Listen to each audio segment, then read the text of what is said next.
This one not day off in mind. Person where they do evil, no one make person talk. Them say that Mayegun, that man too they talk. He too they talk. Say Mayegun diary, he they hot like pepper. But every day then they take money in bulk. Woman picking, they the street they hawk. Still them talk say, make we no talk. But thank God say, Mayegun don't come. So my people make you laugh. Oh yo yo, Mayegun don't come. Oh yo yo, my people make you shout. Oh yo yo, Mayegun don't come. Oh yo yo, Mayegun don't come, man of the masses. Oh yo yo, Mayegun don't come. Oh yo yo, Mayegun.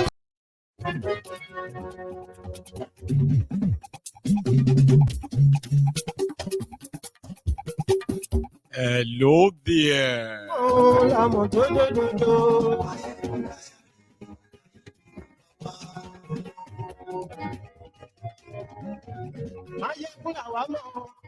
Morning to you, good afternoon to you, and good evening to you.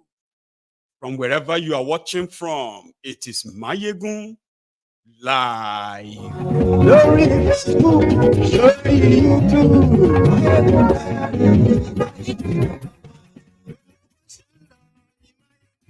Please read the caption of the broadcast, the description of the broadcast, share the broadcast, invite your friends, invite your not so friendly friends, and tell them that Mayegun today.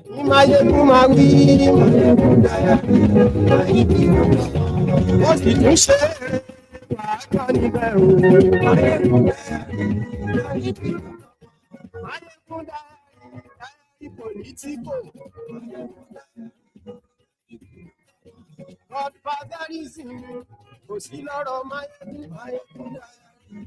Time has changed for a while now. Please share the broadcast. Do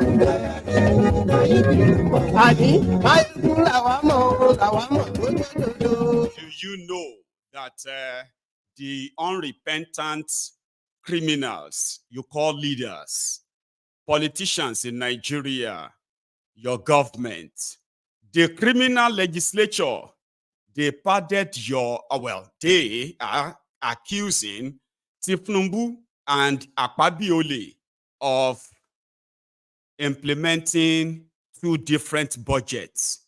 And that is one padded, one unpadded. Glory YouTube. And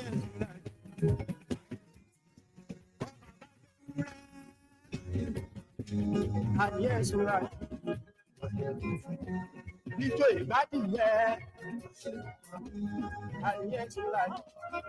As you are still watching this video right now, over 800 women and children have been kidnapped in Nigeria. Even though Kolu is promising them that they will rescue them, I promise you, apart from them planning to pay ransom, even though the terrorists are yet to make demands, 800 human beings kidnapped, and the country seems to just be moving on. So Kolu said he will rescue them. Of course, we will get to know.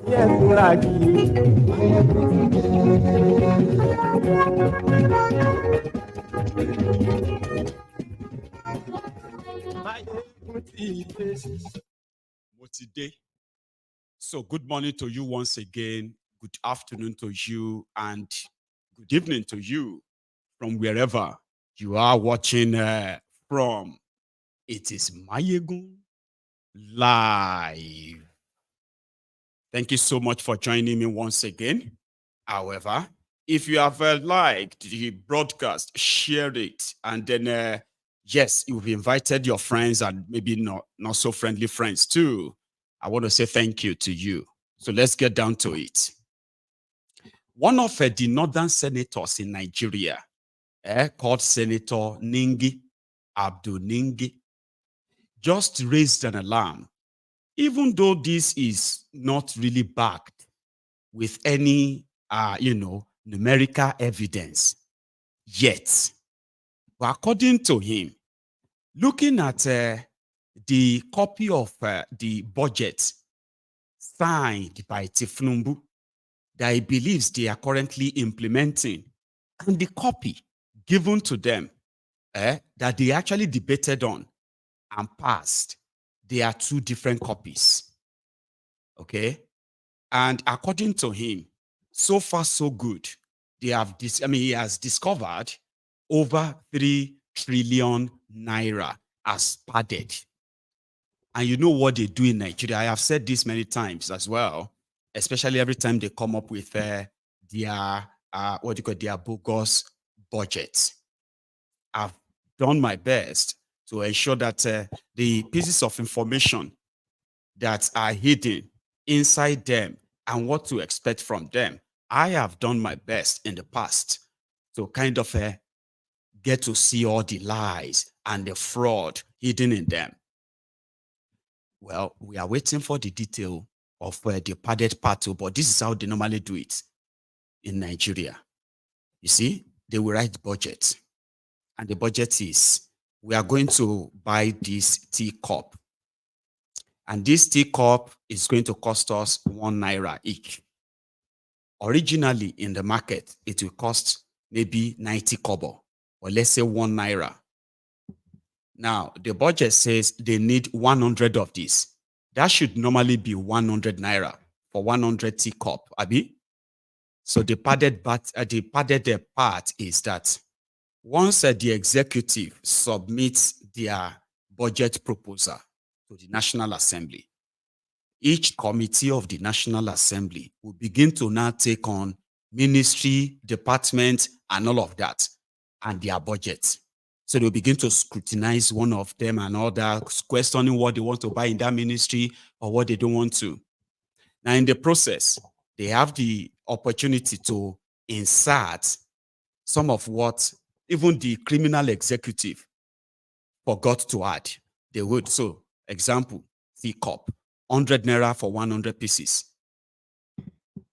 By the time these criminals, the National Assembly, will come up with their own estimate and budget, they will now budget this for maybe 10 naira each. You know, they need 100. They will now budget for 1,000 of it. So 10 naira times 1,000, that is 10,000 naira. Remember, all they need is 100 naira for 100 copies or 100 cups. So when the budget is passed that way, they will now begin to chase those ministries, parastatals, and the rest of them by saying, listen, for us to approve yours, you must agree that this is part of your budget too. So that when they start releasing money, they will start chasing them. Okay? They will now be the one to say, oh, my company will supply the teacup.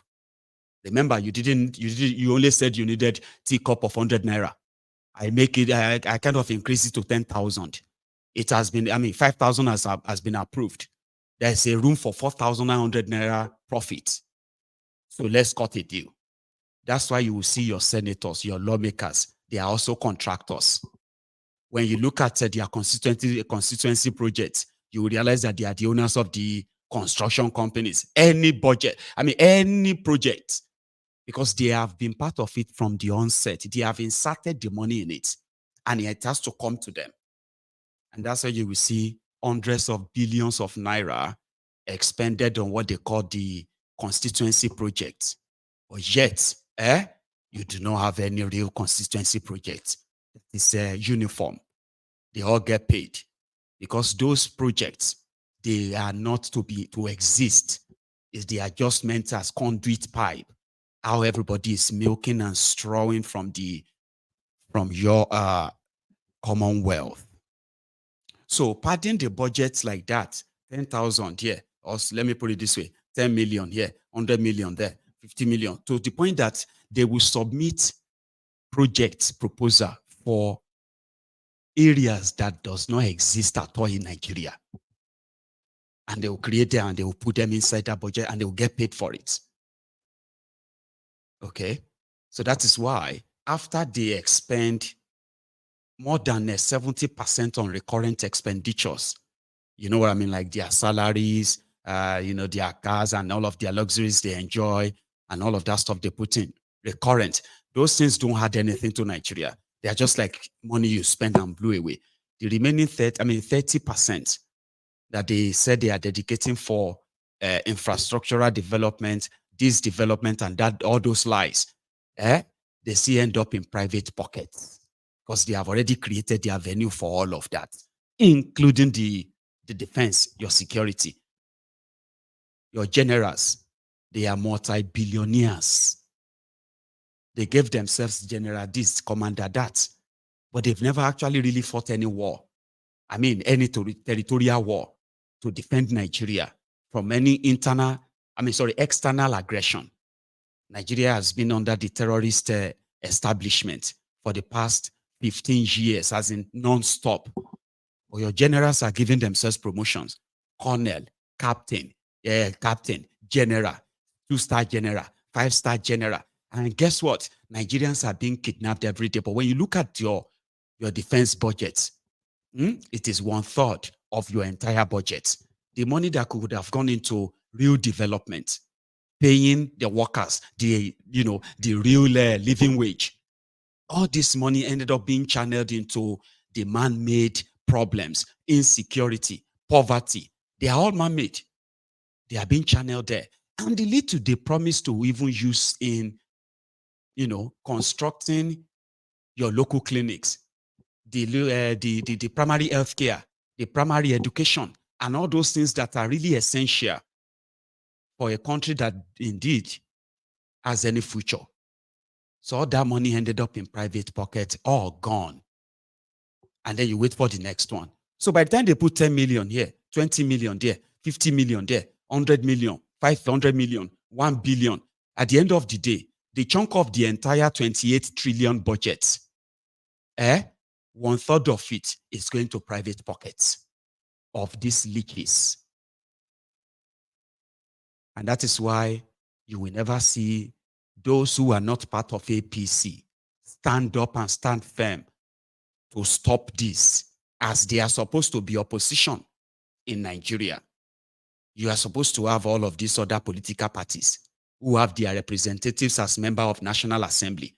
They know all these things I am saying to you. And that is why the moment your charade election is over, they quickly begin to align because they want to be member of this committee, that committee, and that other committee. All these committees are committees that oversee your budget. The only thing they are there for. And after that, they have already created their own SPV, special purpose vehicles. These are all these, never paying taxes. Those companies that never pay taxes. They are owned by politicians. These are regular people who take all the contracts for jobs that will never be executed. And every year, all they have to do is what? Just to rinse it and repeat it. That is why you will see the street light for your construction of the street light in your area approved. 100 million naira to construct solar panel street light in your area. You are seeing it in the budget. You have seen it approved. The next thing, you will see them. They will come and put billboard in your area and say they want to do street light. You are waiting for them, but guess what? The money is gone. And by the time you come next year again, your street light, in the budget for your street light is back in the budget. This time around, it has increased. And guess who is going to get it again? The same person who got it last year that didn't do it. It will be the same person. And that is what you will see here, and there. All over Nigeria. That's how you won't see any PDP fight APC over anything. Rather, they will say, let us set up committee. They will set up committee. They will do some drama. They will do some show off and all of that. You get some sound bite from whatever they have to say. After that, everything gone back to status quo. So you are pretty much encouraging those who have ganged up to rip you off and possibly take your lives. And that is what you are doing, encouraging them every time you think you have a position or any belief in these rogues. That is what you are enabling. You are enabling those whose only aim and mission, because if you think they don't know the consequences of what they are doing, they do. And that is why when you started screaming, we are hungry, they decided to tell you that, okay, yeah, you have some food. After having food, unko, what happened to the other things? You can wait for them while you watch them. So at the end of the day, you will see 1 trillion, 2 trillion, 3 trillion, 5 trillion going into the free money, going into the pocket of the people that are calling you unpatriotic. They said you are not patriotic. You are supposed to be a Nigerian. You are supposed to be proud of your this or that. A proud Nigerian. While those who consider themselves as the fortunate one, the fortunate ones who have access to what you are praying for. And it is not because they earn it. It is simply because they are criminals who stole them from you, but at the same time offering help to you. This is how I rate it. The hunger will continue because the money that should go to the real sector to kickstart your economy, they are all being channeled into the private pocket of these leeches. You will be reading lovely projects, as you call them, on fine prints, glossy papers, amazing billboards, like this one, like that, fancy billboards. They said, you and I believe, somebody put this out too, what he did before. Waiting Tifnumbu do, waiting he did before.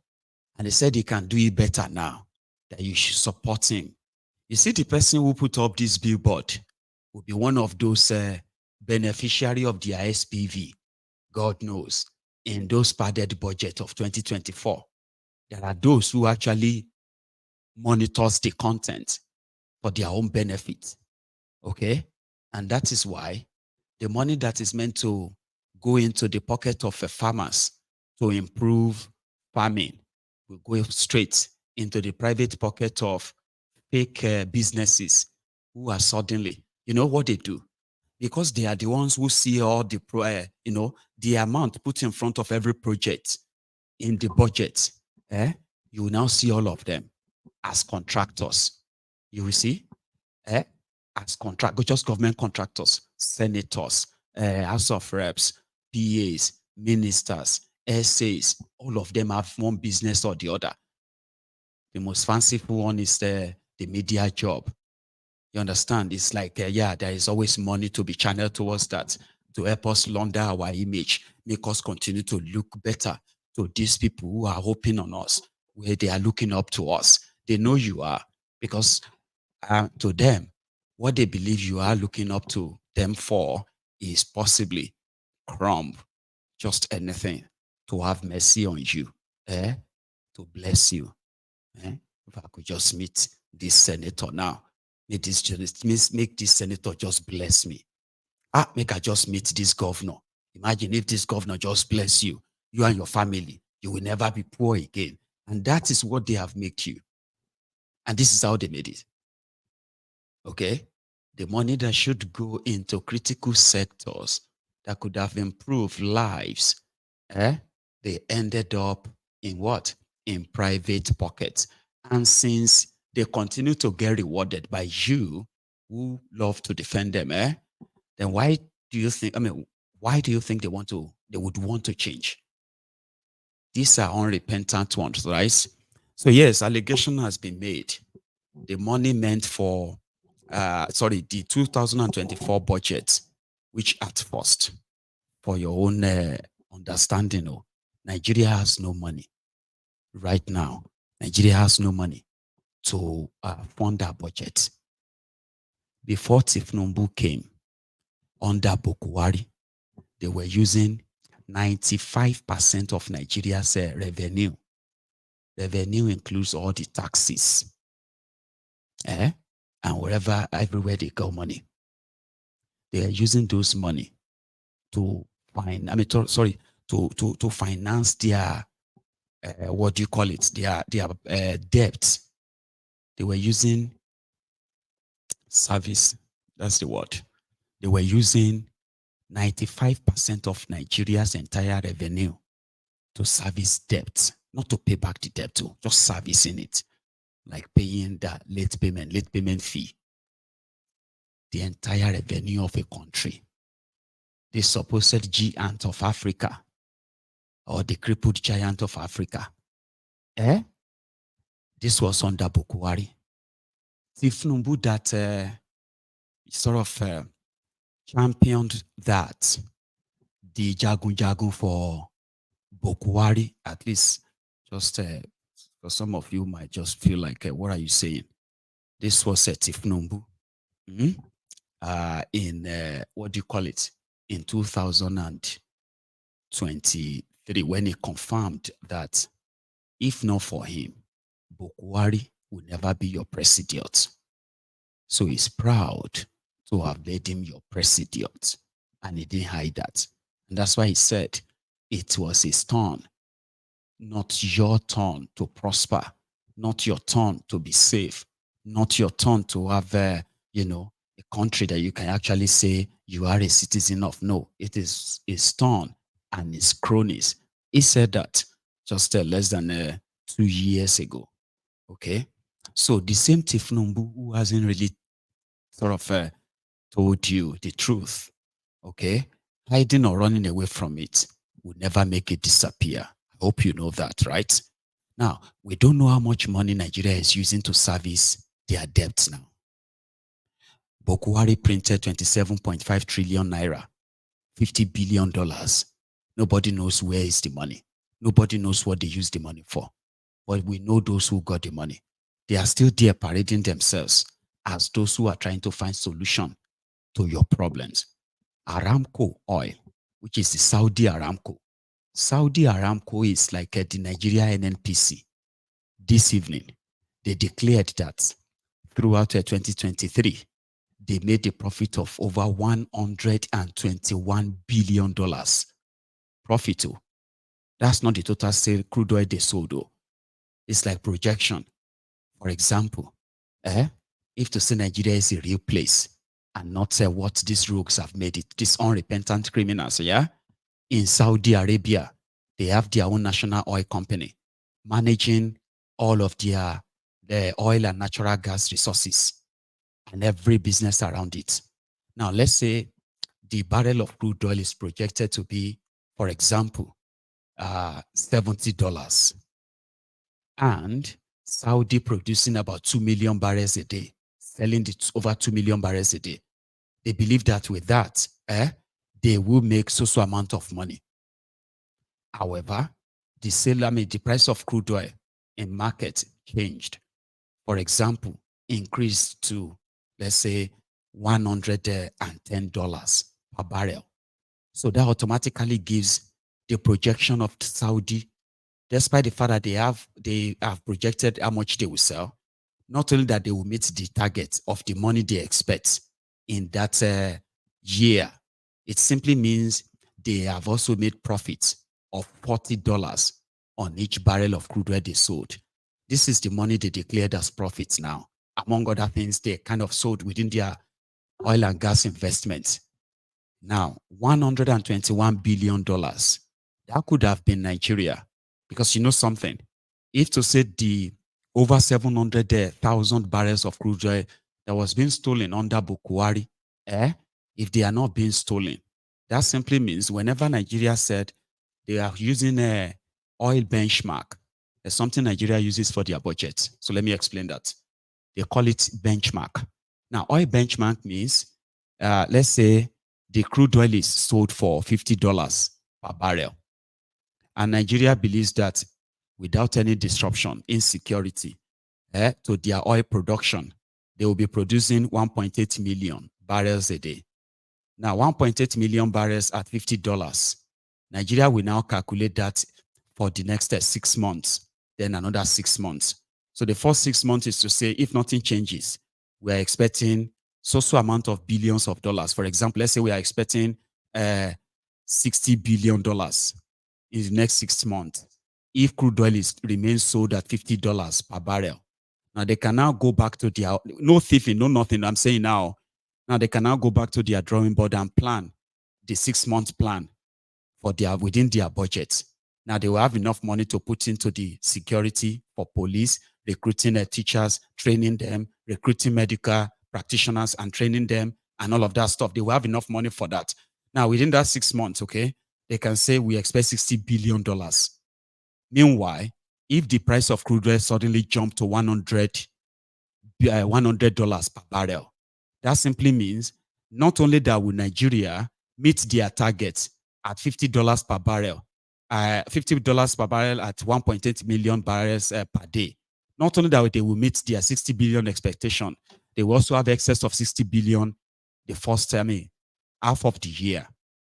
Now, if that remains for full year, Nigeria projection may be 60 billion first half, 60 billion second half.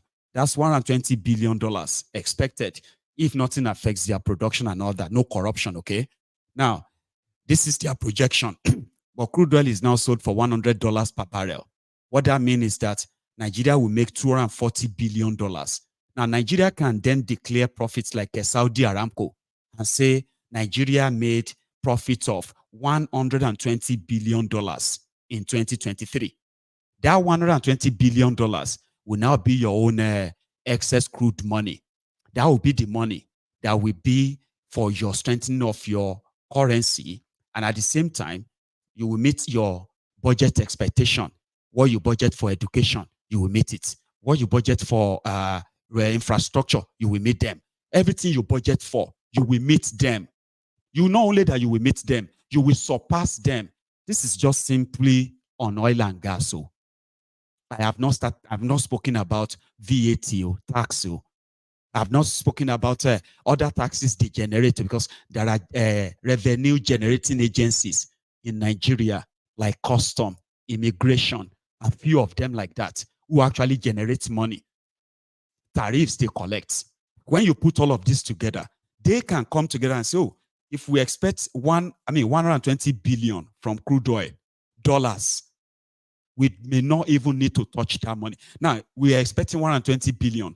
We got 240 billion. That's so much, Abi, in a single year. Now, you may not even need to spend more than 100 billion of that dollars. And you will be able to save more than 100 billion. You see that $100 billion, that could be given to those who are still doing importation and all of that stuff to continue to maintain the currency inflow in your country aside, right? Meanwhile, your own generated revenue within the country, you will have excess fund that will go into a lot of production, manufacturing, improved in electricity, and all of that. But do you see what corruption denied you? Now, Nigeria is barely making, one second. Nigeria is barely making peanuts because the largest part of that, all that liquid natural gas, crude oil, they have already been systematically channeled into the private pockets, to the point that they even privatized NNPC.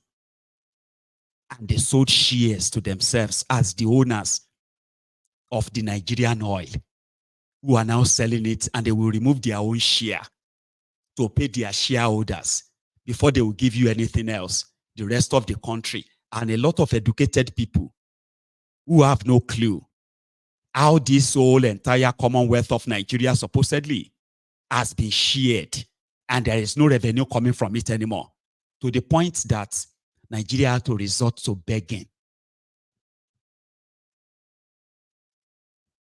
Are you listening? Nigeria had to resort to begging, borrowing. And any country that borrows for consumption, borrows to buy cars, to build palaces, and all of that stuff, they are automatically planning towards their entire citizens sorrowing. When you borrow to enjoy, you will sorrow at the end of it. That's exactly what these guys are doing. And they are also telling you, you need to give them chance. You need to give them time. They are working hard for you. But when we ask you, can you name all this work that you see they are working for you to improve your economy, to improve your lives, not only to say they are what they road this, road that, which are the easy avenue where all of their inflated contracts and the money laundering. This is where it is happening. That is why they are building, or they are mounting blocks as schools, hospitals, with no equipment, with no teachers, with no doctors. More or less like mortuaries, glorified mortuaries. Go in there. When you come out, you go in there with headache. You come out with pneumonia. Abi pneumonia. So they continue to build that in that place, and they continue to take their investment elsewhere. They are collaborating with their foreign partners who are also economic saboteurs, those who are helping them to steal from you and launder the money. The development to nowhere. You get what I mean? So yeah, they said that is causing issue, by the way, and we hope we are going to get more. Of course, we will get more from that. Then that will take us to this. The women of, what do you call it? The women of Kaduna. You're talking about those who were taken in Kuriga. Now, just for those who might need to please understand that the school kidnapping or kidnapping of school children, the first one that came to limelight was when the Chibok girls were kidnapped in Borno State. So a quick one, just for those who might want to, you have heard about Chibok, Abi. Let me quickly give you a backstory, because Stockholm Syndrome is a pandemic in Nigeria. You hear? The governor of Borno State, when the Chibok girls were kidnapped, is a shitty man who is now the vice president to Tifnumbu. They said it was the time the school children were sitting for their WAEC examination, West African Examination Council examination.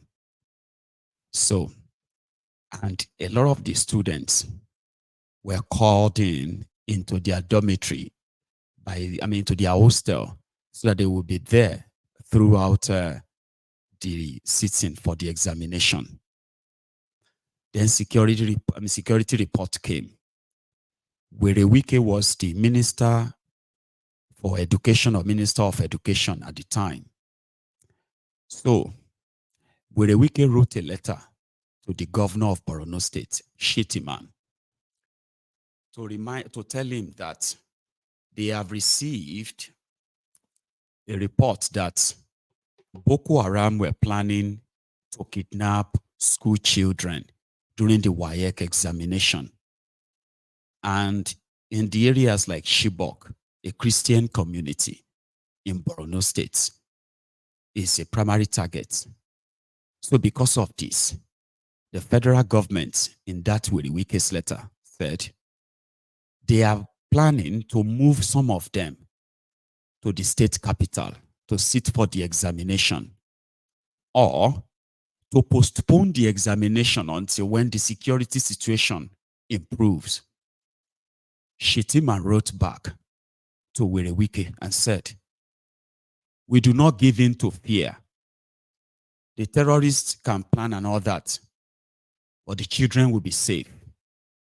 He has been working with the local security authority and the rest that will provide security for all the students, all the children." This was these two letters are publicly available if you are interested in looking for them. Now, that was the end of it. A week after that, the news broke. Chibok, Boko Haram they have kidnapped school children. It was unbelievable. It was fake news. No, it's real. Fake news, real. 2014.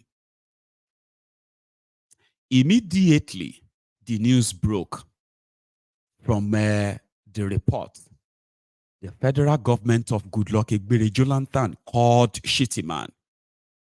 That is it true that there's been some mass kidnapping of school children in Borno State, in Chibok, in which Shitty Man said, yes, but the girls have been rescued. That some of them escaped and they have been rescued. All of these are publicly available. Just so you remember, they are all publicly available. This information is publicly available. But things changed a few hours later, which was more or less like hours after the girls have been moved. Meanwhile, while everybody was wondering how that was possible to kidnap over 300 school children and only 25 or so escaped, and about 5 of them also were killed. So how did that happen? How could that even happen? Where you have all the military fighting Boko Haram in that part, that must have had some collaboration. And we were right. But we didn't know it was a long game. A long game for 2015 that will later usher in the Fulani terrorists. We did not know that kidnapping school children at the time was actually the kickoff of what will later befall Nigeria under APC, Egbekegbe. We did not know that they went around all Africa countries to tell the Fulanis that they should all assemble at the borders of Nigeria because something is about to happen. If Goodluck Egbere Jonathan failed to concede, whether he win or lost, whether he won or lost, they will invade Nigeria and make Nigeria ungovernable. They were making open threats, ladies and gentlemen. But the twist followed the following week when people were still not sure whether they were kidnapped or not. Goodluck Egbere Jonathan was relying on Shitty Man, the man that will later go and meet Obama and the Obamas inside the White House in America. And he was teary. He was crying. He said he was abandoned. He said he told them that it is not safe. And Goodluck Jonathan abandoned them. When he was calling Jonathan, when the girls were kidnapped, Jonathan did not pick up the call because he was drunk. They said Jonathan was drunk when the girls were kidnapped. And guess what? They rode on it. Of course, he must be drunk. Where was he? Maybe he was this. He's been drinking ogogoro. He's been this or that. And everybody couldn't believe it. It was like Kool-Aid. And it worked. Of course, it worked. Some of the girls that were later interviewed, some of them who got released, said when they were kidnapped from their dormitory in the middle of the night, they were marched into the bush, into the forest, but there were actually trucks, buses that conveyed them, all of them, into different parts of Borno State. In fact, they said some of them were killed when the Nigeria Air Force came and they bombed the building and they didn't know some of the girls were in that building. And that is why you will never see many of them. They used Chibok girls for politics just to seek and seize power in Nigeria. That's what they did. And it worked for them. They got the power and they destroyed Nigeria. After Chibok, the next was the GSS, Dapchi in Yobe State. The following, after that, you had the FGGC, Federal Government Girls College, Jangebe in Zamfara State. After that, you had the Federal Girls Government College, Yahuri in in Kebbi State. After that was a GSS. That was in Kankara, Katsina State, Bukwari State. GSC, Kagara in Niger State. After that was a Sangaya School in Tegina, Niger State. Federal University of Dusen. That's in Dusema rather. That was in Katsina State. After that was Federal University Gusau, Zamfara State. After that was a School of Forestry, Kaduna. After that was a Greenfield University, Kaduna. After that was a Bethel Baptist School, Kaduna. After that was a COE, Gidanwaya, Kaduna. After that was a Kaduna State Polytechnic. After that was a Apostolic Faith School, Ekiti. Well, that is under Tifnumbu.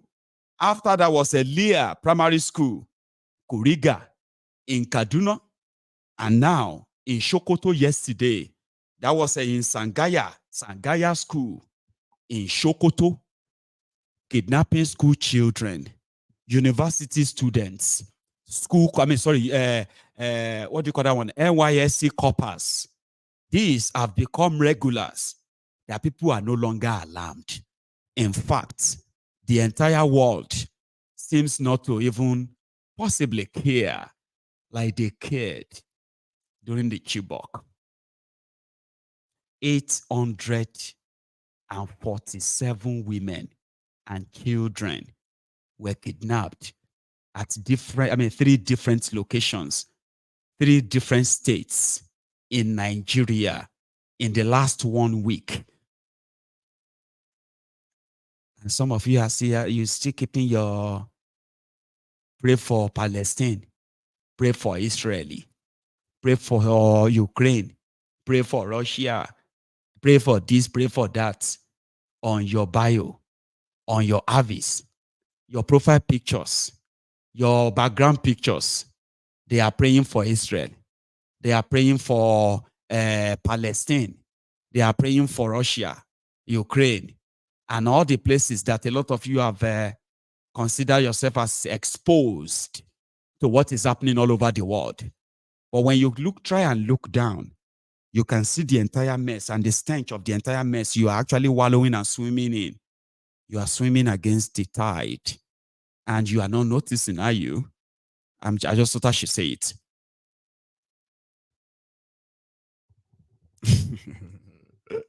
Somebody said, pray for Russia. It'd be like saying you never meet Nigerians who are fighting themselves. Nigerians where they support Israel.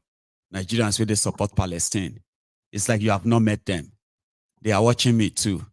In fact, there are some of my followers here that if they want, what will easily trigger them to the point that this Mayegun can suddenly turn to devil. The devil, like say, it will be like say, I get emoji of devil, like this your beautiful Mayegun. Abi, there are some of you here that, if I say something about Israel, or I say something about Palestine, Abi Gaza, or you haven't seen those when they start fighting themselves about Ukraine and Russia. You know they follow politics. When Nigerians are standing with Paris, standing with this one, standing with that one, and they will begin to tell you how important this place is to the world, how very, very important is this one to this, how this one is that. But guess, yet, they are those who are living through the danger that doesn't even give them any special sort of preference. Some of you say, Mayegun, let me tell you something. If you don't know something, you need to learn. People, they tell me, Nigerian, in ghetto, he was angry with me, okay? Because I said, Hamas, no be Palestine. Hamas, no be this, They come hear story. Some of them are ready to teach me the history of Israel. They are ready to teach me the history of Palestine. The killings there. And now when it started, some even went on to go and write their PhD on how Palestine was cheated, how Israel was cheated, how this one was that. But none of them is interested in the tribal and ethnic and religious Olympics. In fact, the enmity that exists in Nigeria today, religious-wise, is because of the loyalty of Nigerians to Israeli at Palestine. But when it comes to Katsina, when it comes to Angonoma, they call all this Adugbos, when it comes to Shibok, Dabchi, Jangebe, Yahuri, Kankara, Kagara, Sangaya, Dusema, Guso, which one is that? Kaduna, those who are the same thing, Kaduna, Gidanwaya, those who are, all these people, including those who are in Kuriga. When I talk about these places, they are not interested. They are not genuinely interested. They are only interested in the histories that told them that they are superior. You are not superior. You always think that you are born to rule.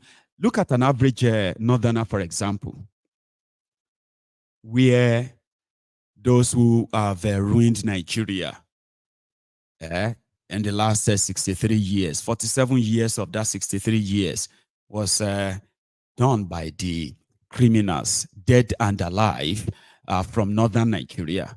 Northern Nigeria is the region that puts Nigeria on the map as the poverty capital of the world. Poverty, only naked poverty. You go see I'm like naked fire. Are you with me?